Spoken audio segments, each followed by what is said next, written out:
Hay montañas que se escalan por fama. Y luego está el K2, una montaña de la que no se vuelve para presumir, se vuelve para contarlo. La llaman la montaña salvaje y no es un apodo gratuito. El K2 no es solo más alto que la mayoría, es más frío, más empinado, más letal.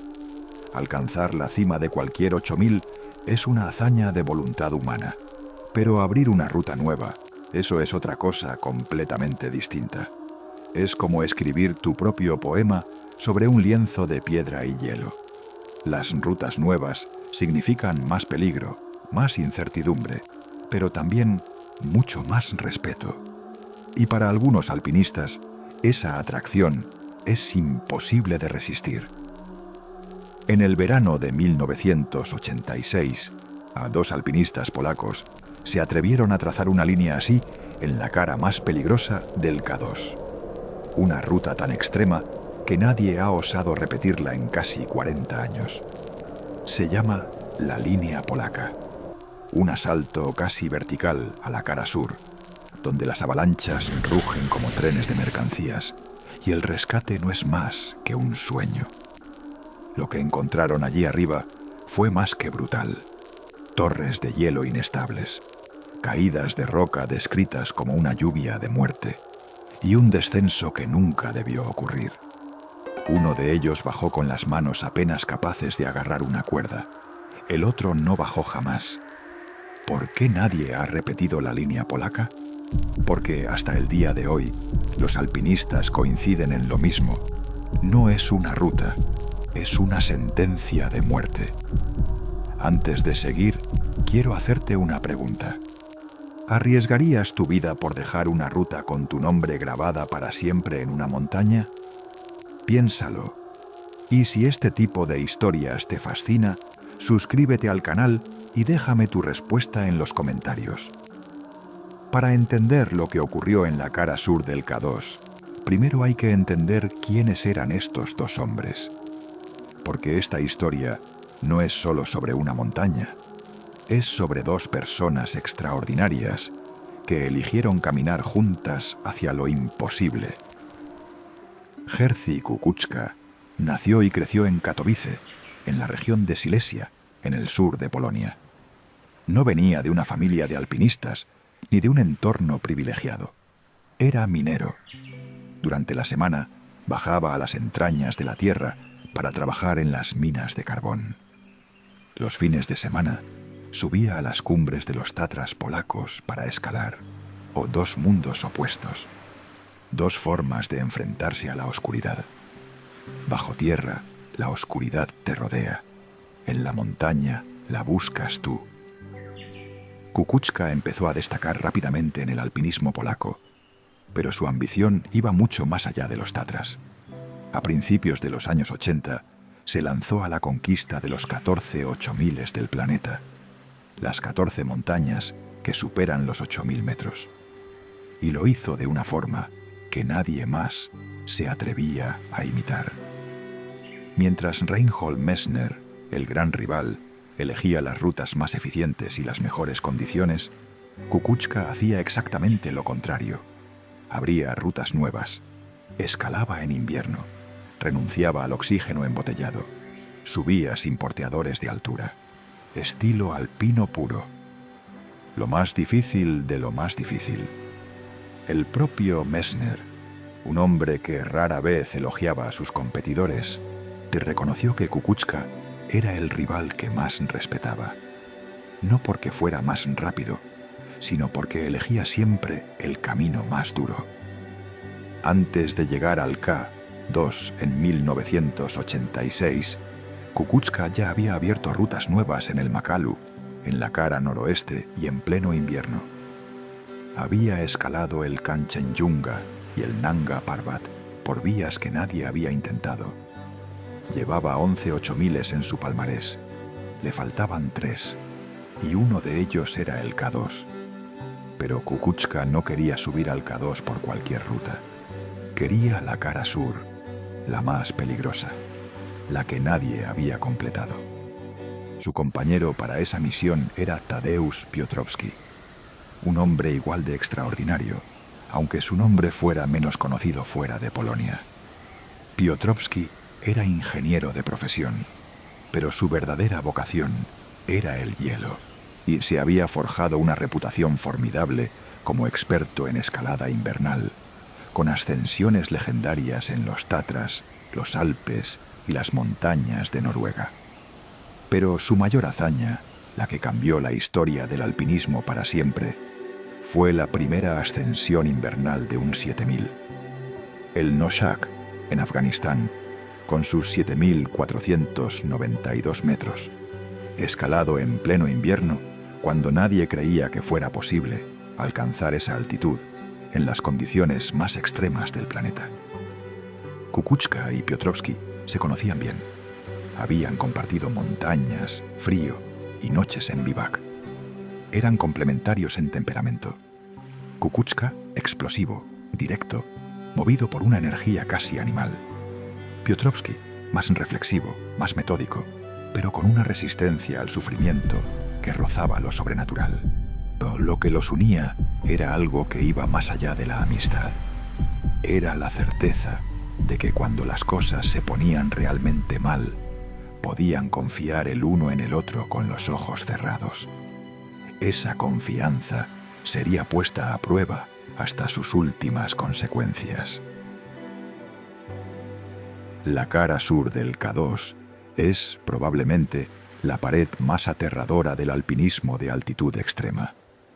Casi 3.000 metros de desnivel directo, desde la base hasta la cumbre, en una verticalidad que no da tregua. No es una cara como la norte del Everest, donde hay secciones de pendiente moderada y zonas de descanso. La cara sur del K2 es un muro de roca inestable y hielo colgante que está sometido a una exposición constante a avalanchas y caídas de roca.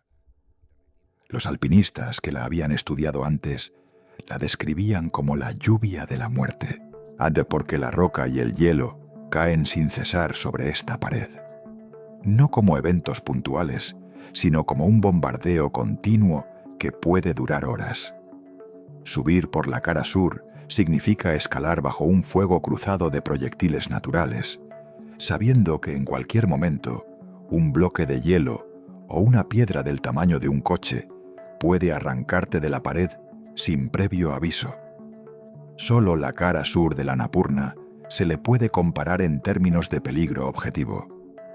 Y ni siquiera eso es una comparación justa, porque la cara sur del K2 es más alta y está más expuesta al clima. Kukuczka ya la había explorado en 1982, durante un intento audaz en estilo alpino. Aquella vez no pudo completar la ruta, pero volvió con algo más valioso que una cumbre. Volvió con un mapa mental de la pared. Sabía por dónde había que subir, sabía dónde estaban los peligros, y sabía que si algún día volvía, necesitaría al compañero perfecto. Ese compañero era Piotrowski.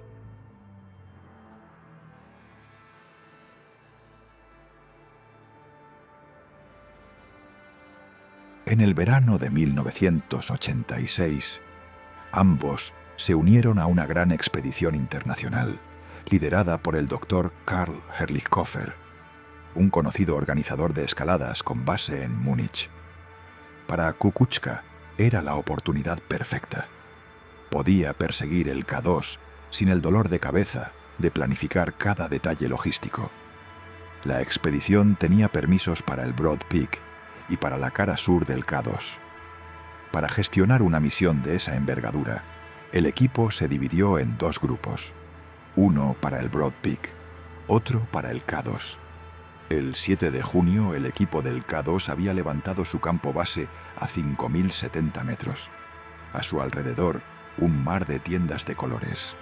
Alpinistas de Italia, Francia, Estados Unidos, Inglaterra, Polonia, Austria y Corea ya habían llegado.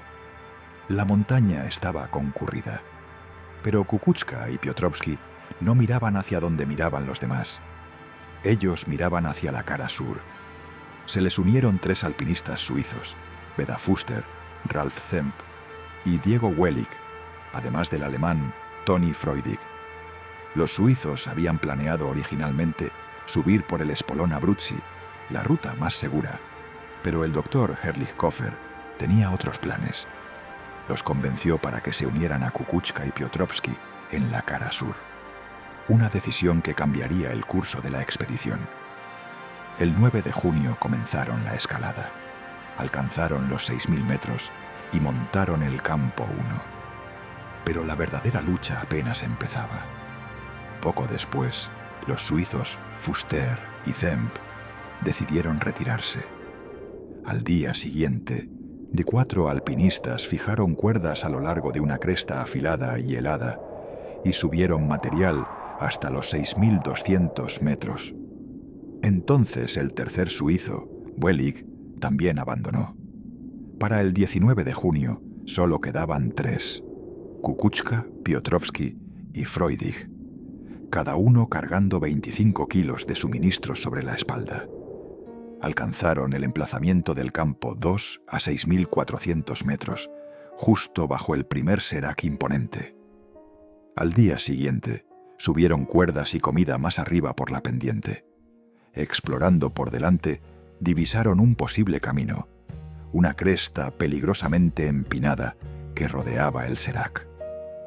El 21 de junio fijaron 500 metros de cuerda en esa cresta. Pero entonces Freudig también tomó la decisión más dura. Se retiró. Kukuczka y Piotrowski quedaron solos, o 2 hombres contra la pared más peligrosa del planeta. Del 22 al 24 de junio, el dúo empujó hacia arriba. Con solo 2 días de comida y su equipo de bivac, escalaron las cuerdas que habían fijado. Al mediodía alcanzaron campos de hielo empinados cubiertos de nieve profunda. Un trabajo brutal donde cada paso era una batalla. Esa noche bivaquearon a 6.950 metros, expuestos y helados. Al día siguiente avanzaron centímetro a centímetro hasta los 7.400 metros. Otra noche amargamente fría. Y entonces llegó el 24 de junio, y con él algo ominoso. Nubes densas y oscuras cruzaron el cielo. Al mediodía, el tiempo se volvió salvaje. Temiendo lo peor, anclaron su material con pitones y descendieron a toda velocidad ladera abajo en medio de una tormenta de nieve furiosa. O no pararon hasta el campo base. Durante la semana siguiente, la nieve intensa los mantuvo atrapados. Pero ni siquiera con la tormenta rugiendo fuera, su objetivo se apagó. Seguía ardiendo, más brillante que nunca. No iban a rendirse, iban a volver a intentarlo.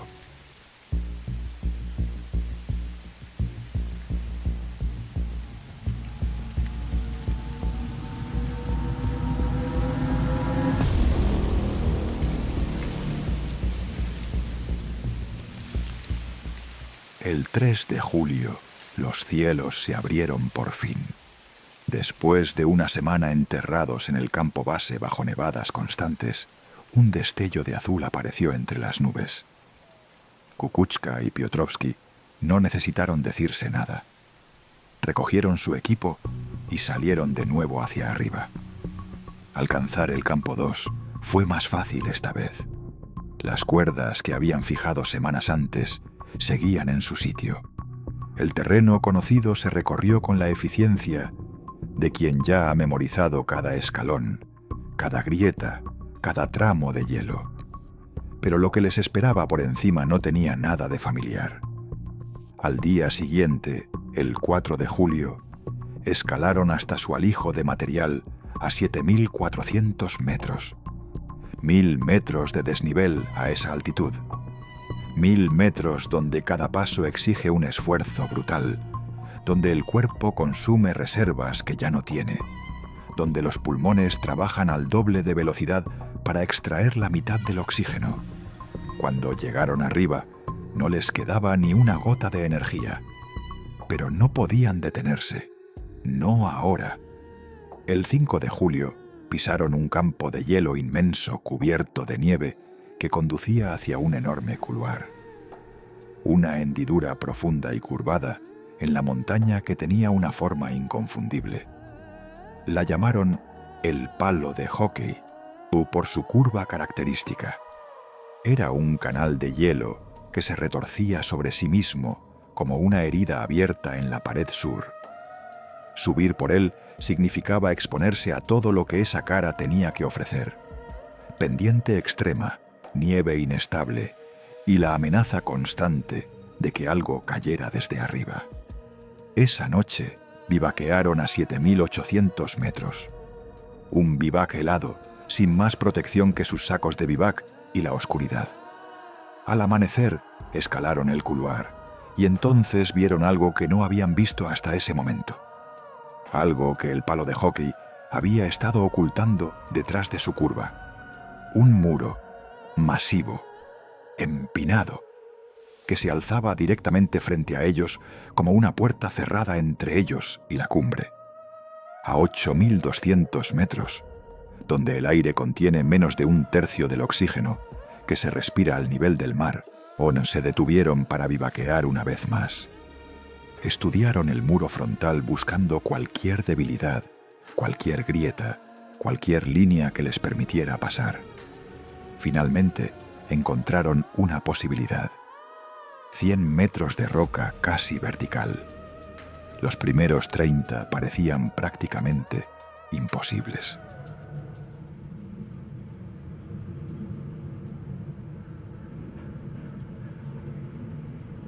Aquí es donde hay que detenerse un momento y explicar lo que le estaba ocurriendo a sus cuerpos. Porque lo que viene a continuación solo se entiende si comprendes lo que significa pasar 3 bivacs consecutivos por encima de los 7.000 metros. El cuerpo humano no está diseñado para sobrevivir a esa altitud durante períodos prolongados. A 8.000 metros, cada respiración aporta tan poco oxígeno que el organismo empieza a consumirse a sí mismo. Los músculos se degradan para generar energía. El cerebro, privado de oxígeno, funciona cada vez más lento. El juicio se deteriora. La capacidad de tomar decisiones complejas se reduce a lo más básico. La visión puede estrecharse, como si miraras el mundo a través de un tubo. Pero hay algo peor que la hipoxia, y es la deshidratación. A esa altitud, el cuerpo pierde líquido a una velocidad alarmante, tanto por la respiración acelerada como por la sequedad extrema del aire. Sin agua suficiente, la sangre se espesa, se vuelve más densa, más viscosa. El corazón tiene que bombear con más fuerza para moverla por el cuerpo. El riesgo de trombosis, de que un coágulo bloquee una arteria, se dispara. Y los músculos, que necesitan sangre fluida para funcionar, pierden capacidad de respuesta. Los dedos se vuelven torpes. Los pies responden con retraso. Las acciones más simples, como abrocharse un crampón o agarrar un mosquetón, se convierten en pruebas de coordinación que el cerebro ya no puede superar con garantías. Kukuczka y Piotrowski llevaban días en esas condiciones y estaban a punto de enfrentarse al tramo más difícil de toda la ruta. El 7 de julio comenzaron el día con un optimismo cauteloso. Quizá, solo quizá, este sería el empuje final hacia la cumbre. Pero en cuanto empezaron a escalar el muro frontal, la realidad les golpeó con brutalidad. Aquella pared no era solo difícil, a 8.000 metros era inhumana. Lo que en los Tatras polacos sería un grado quinto superior, un tramo exigente pero abordable, aquí se convertía en algo que desafiaba los límites del cuerpo y de la mente. Para mantenerse ligeros, habían llevado solo 4 pitones y una cuerda de 30 metros. Todo el día, toda la energía de sus cuerpos destrozados se consumió en escalar esa única longitud de cuerda. 30 metros.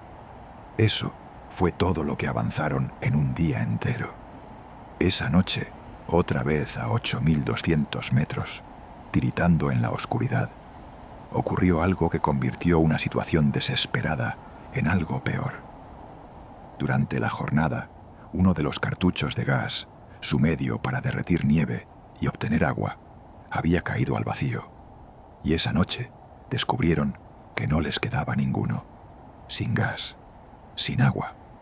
Deshidratados y débiles, derritieron lo poco de nieve que pudieron sobre una vela diminuta y compartieron una única taza de agua. Una taza. Para dos hombres que llevaban días quemando calorías a un ritmo que habría agotado a un atleta en pocas horas. Sabían que no podían seguir así. No con las mochilas llenas. No con el peso de un equipo que ya no les servía si no alcanzaban la cumbre. Así que tomaron una decisión que les desgarró las entrañas. Dejaron atrás la tienda, los sacos de dormir, la comida, las colchonetas, todo. Lo único que se llevaron fueron los sacos de bivac y las cámaras. Es importante entender lo que esa decisión significaba. A 8.200 metros, sin saco de dormir ni tienda, una noche a la intemperie puede matarte. La temperatura a esa altitud puede caer a menos de 40 grados bajo cero. El viento multiplica el efecto del frío hasta hacerlo insoportable.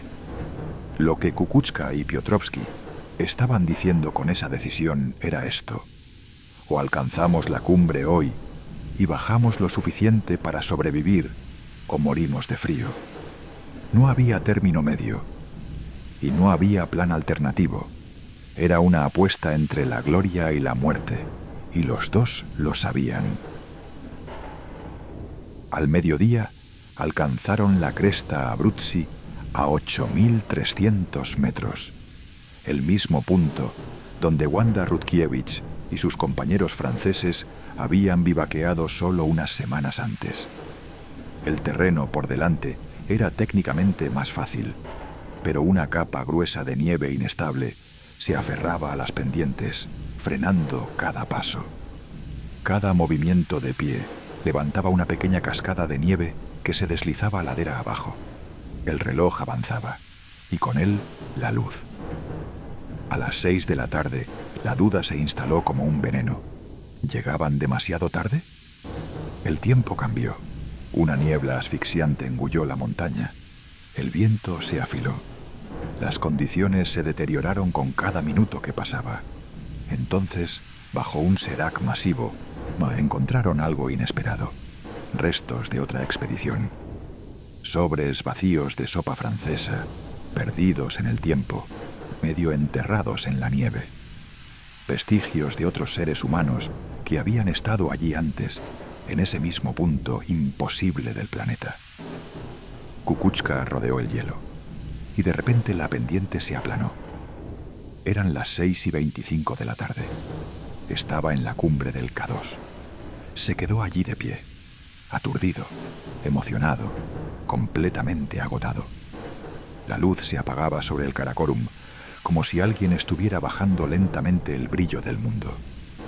Sacó la cámara y tomó unas pocas fotos en esa luz agonizante. Momentos después, Piotrowski apareció a su lado. Se abrazaron. La emoción los desbordó. Después de todo el dolor, la duda y las situaciones en las que estuvieron a punto de morir, lo habían conseguido. Para Kukuczka, este era el sueño, su 12º 8000, y la imponente cara sur del K2, por fin conquistada. Para Piotrowski era el premio definitivo, la cumbre de uno de los picos más letales y esquivos del planeta. Juntos habían forjado un camino nuevo, una ruta tan empinada, tan expuesta a avalanchas y tan peligrosa que nadie se ha atrevido a repetirla desde entonces. Hoy se conoce como la línea polaca, una ruta grabada en la leyenda y en el miedo. Pero la cumbre no era el final, ni siquiera era la mitad, porque ahora tenían que bajar, de noche, sin linterna que funcionase, sin saco de dormir, sin comida, sin agua, y la montaña aún no había terminado con ellos.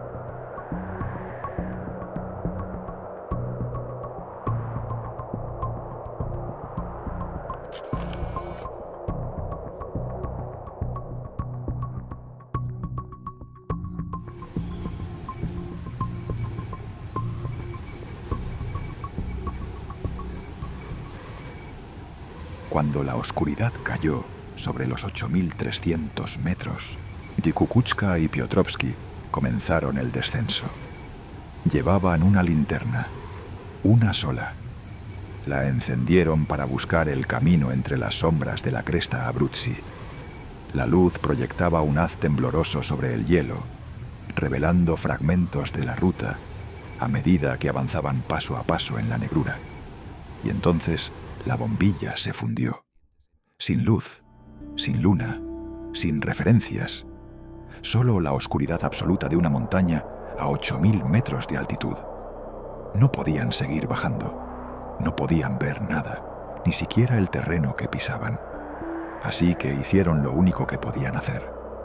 Cavaron un agujero en la nieve con las manos y se metieron dentro, acurrucados en sus sacos de bivac.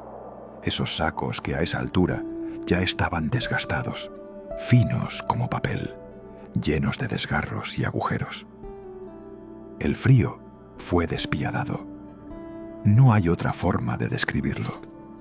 A esa altitud, sin saco de dormir, sin tienda, sin aislamiento del suelo, el cuerpo pierde calor a una velocidad que desafía cualquier capacidad de resistencia humana. La temperatura del aire caía por debajo de los 40 grados bajo cero. El viento se colaba por cada agujero del saco de bivac, arrastrando consigo partículas de nieve que se fundían contra la piel y volvían a congelarse. No durmieron. No era posible dormir. Solo podían temblar y esperar a que el sol volviera a salir. Si es que volvía a salir para ellos. Al amanecer, reanudaron el descenso, pero la montaña no había terminado con ellos. Nieve fresca se desprendía de las pendientes en pequeñas avalanchas constantes que amenazaban con barrerlos en cualquier momento. El camino se volvía más traicionero con cada metro. Perdieron la ruta una y otra vez, desviándose hacia terreno peligroso que les obligó a improvisar varios rápeles forzados. Cada rápel consumía tiempo, energía y metros de cuerda que ya no tendrían después. Al caer la noche, solo habían conseguido descender 400 metros. En un día entero, 400 metros. Pero al menos habían alcanzado un terreno ligeramente menos empinado, lo justo para poder detenerse cuando el cielo se volvió negro otra vez. La segunda noche fue peor que la primera. Llevaban 2 días sin beber una gota de agua. La deshidratación a esa altitud no es como la deshidratación a nivel del mar. No es sed. Es el cuerpo descomponiéndose desde dentro. La sangre se espesa hasta convertirse en algo parecido a un jarabe. El corazón bombea con más esfuerzo para mover ese líquido denso por las arterias. Los riñones empiezan a fallar. Los músculos pierden elasticidad y capacidad de reacción. Y el cerebro, que necesita sangre fluida y oxigenada para funcionar, empieza a apagarse como una lámpara a la que le bajan la intensidad poco a poco.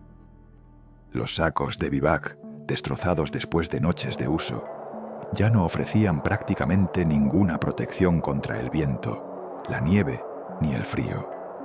La nieve se infiltraba por cada rendija, por cada pliegue de la ropa, derritiéndose contra la piel y robando el poco calor que les quedaba.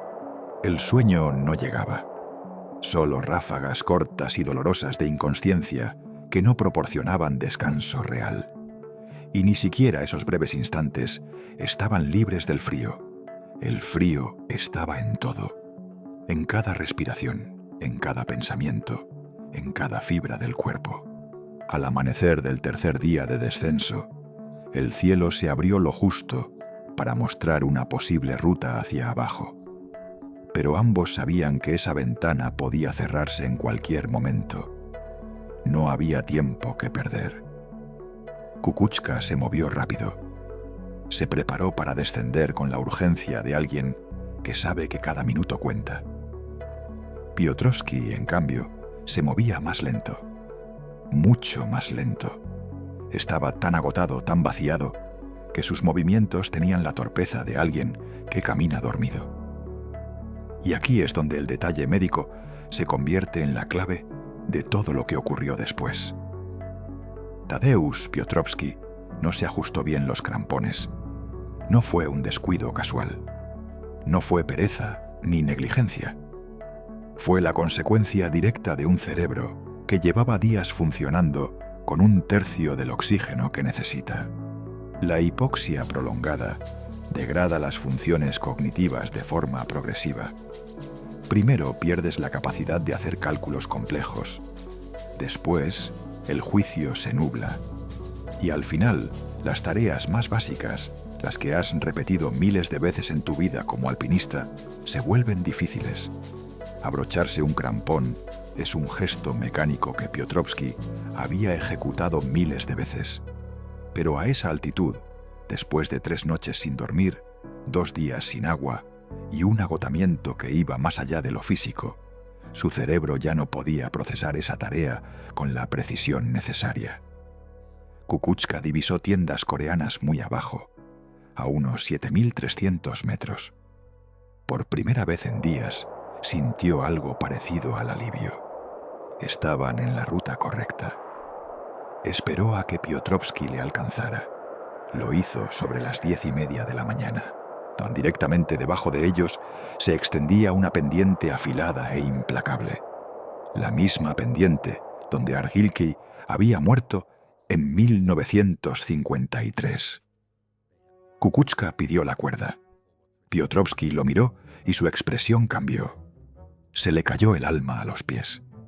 Había dejado la cuerda en el bivac. No tenían cuerda de seguridad. Aún así, no tenían más opción que continuar. Kukuczka lideró el descenso con Piotrowski detrás.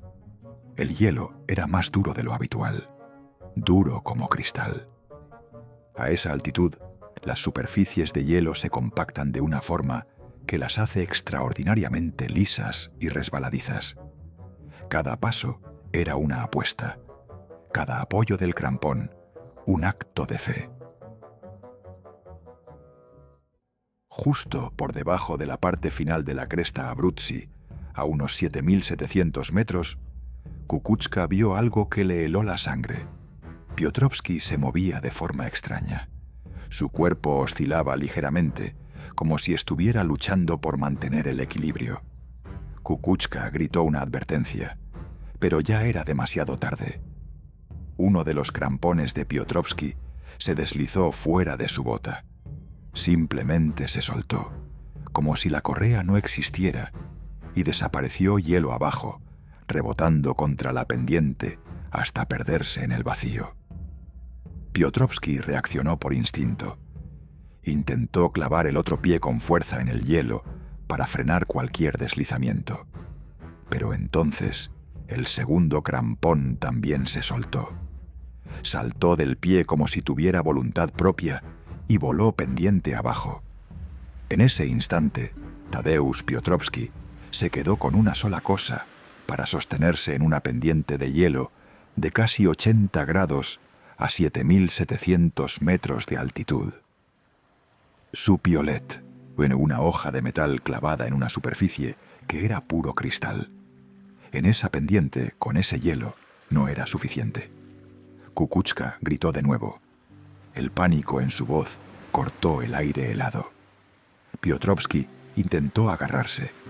Apretó el mango del piolet con las pocas fuerzas que le quedaban. Pero la pendiente era demasiado empinada, demasiado lisa. No había nada donde agarrarse, nada que pudiera compensar la ausencia de los crampones. El piolet resbaló, un chirrido metálico contra el hielo, y su cuerpo empezó a caer. Kukuczka se lanzó hacia él. En un acto reflejo que desafiaba toda lógica física, clavó sus 2 piolets en el hielo con toda la fuerza que le quedaba en el cuerpo, justo en el instante en que Piotrowski chocó contra él. El impacto fue brutal. Un golpe que le sacudió los huesos, que le hizo sentir como si le hubieran partido la espalda. Todo el peso de un hombre cayendo a velocidad contra otro hombre, colgado de 2 puntos de metal, en una pared de hielo. De alguna forma, Kukuczka aguantó. Sus piolets se mantuvieron clavados. Su cuerpo absorbió el golpe. Pero Piotrowski no se detuvo. El impulso de la caída lo llevó más allá. Pasó de largo, rozando a Kukuczka, y siguió cayendo. Y entonces desapareció. Kukuczka miró hacia abajo. Lo único que vio fue un rastro roto en la nieve. Una línea irregular que descendía por la pendiente y se perdía en un vacío sin fondo. No había cuerpo, no había movimiento. Solo la marca de algo que había caído y ya no estaba. Gritó el nombre de Piotrowski. 1 vez, 2 veces, 10 veces, 20. La única respuesta fue el viento. Ese viento constante del Karakorum que no se calla nunca. Buscó durante horas. Se arrastró por la pendiente llamando a su amigo, esperando una señal, un sonido, cualquier cosa. Pero en el fondo ya lo sabía. Desde el momento en que vio el rastro desaparecer en el vacío, ya lo sabía. Tadeusz Piotrowski se había ido. Destrozado y débil, Kukuczka descendió solo. Le llevó 5 horas y media cubrir 200 metros hasta el campamento coreano. 200 metros que en condiciones normales se recorren en minutos. Allí no encontró radio, pero encontró un hornillo de gas. Preparó algo de beber, comió lo que pudo y se desplomó en un sueño profundo del que no despertó hasta la tarde del día siguiente. Sobre las 4 de la tarde reanudó el descenso. Por el camino se cruzó con 2 alpinistas coreanos que subían. En el siguiente campamento, a unos 6.800 metros, un escalador solitario le ayudó. Usando su radio, Kukuczka informó por fin del accidente. Pero la noticia ya se había extendido. Janusz Mayer, líder de un equipo polaco-eslovaco, había oído la historia de los propios coreanos. Él y otros rastrearon la pared de la montaña, aferrándose a la esperanza. Incluso el equipo suizo participó en la búsqueda. Escalaron más alto, buscando cualquier señal de Piotrowski. Pero no había nada, ni un rastro. Piotrowski fue uno de los mejores alpinistas de la historia de Polonia. Un especialista en ascensiones invernales, con escaladas legendarias en los Tatras, los Alpes y Noruega. Su primera ascensión invernal del Noshak había cambiado el alpinismo para siempre, demostrando que un 7000 podía escalarse en pleno invierno. Su pérdida dejó un vacío imposible de llenar. Al día siguiente, de Kukuczka regresó al campo base. Los alpinistas que le recibieron lo hicieron con abrazos silenciosos. Mezcla de admiración y duelo. El médico italiano de la expedición lo examinó. Otros grabaron su testimonio, registrando sus palabras y su dolor. 4 días después, un helicóptero lo trasladó a Skardu. Cuando la aeronave se elevó, Kukuczka miró atrás hacia el K2. La montaña permanecía inmóvil, silenciosa. No sintió alegría por la escalada, no después de todo lo que había costado. Él y Piotrowski habían logrado algo histórico: escalar la cara sur del K2 en estilo alpino, sin oxígeno, solos los dos. Pero ya no se sentía como una victoria. Para Kukuczka, la cima no significaba nada sin su amigo. Aquel verano de 1986 fue el más negro de la historia del K2. 13 alpinistas de todo el mundo murieron persiguiendo su cumbre. La línea polaca que Kukuczka y Piotrowski abrieron aquel año sigue intacta. Nadie la ha vuelto a escalar. Es una ruta tallada en el coraje, pero también en la pérdida. Recuerda a los alpinistas lo fina que es la línea entre la gloria y la muerte. Jerzy Kukuczka completó los 14 8000 en un tiempo récord de menos de 8 años. Fue el segundo ser humano en lograrlo, después de Messner. Pero lo hizo por las rutas más difíciles, en las condiciones más extremas, con un estilo que nadie ha igualado. Sin embargo, nunca olvidó lo que pasó en el K2. Llevó la memoria de Piotrowski consigo en cada montaña, en cada cumbre, en cada escalada. Hasta su propia muerte, en 1989, en la cara sur del Lhotse. Hoy, la línea polaca permanece intocada. Se alza como un monumento a la voluntad humana y como una advertencia escalofriante de que en el K2, incluso el error más pequeño puede significar el final. La historia de Kukuczka y Piotrowski no es solo sobre una montaña, es sobre hermandad, sobre ambición y sobre el silencio implacable de los lugares altos a los que se atrevieron a entrar. Y con esto llegamos al final. Si esta historia te ha llegado, déjame una pregunta en los comentarios. Si estuvieras a 8.200 metros sin agua, sin comida y sin fuerzas, ¿habrías dejado atrás tu saco de dormir y tu tienda para intentar la cumbre? ¿O habrías usado lo que te quedaba para intentar sobrevivir al descenso? Es una pregunta que no tiene respuesta fácil, pero es exactamente la pregunta que Kukuczka y Piotrowski tuvieron que responderse a sí mismos aquella noche. Dale al like si este vídeo te ha hecho pensar. Suscríbete al canal y activa la campanita para no perderte el próximo. Nos vemos pronto. Cuídate mucho.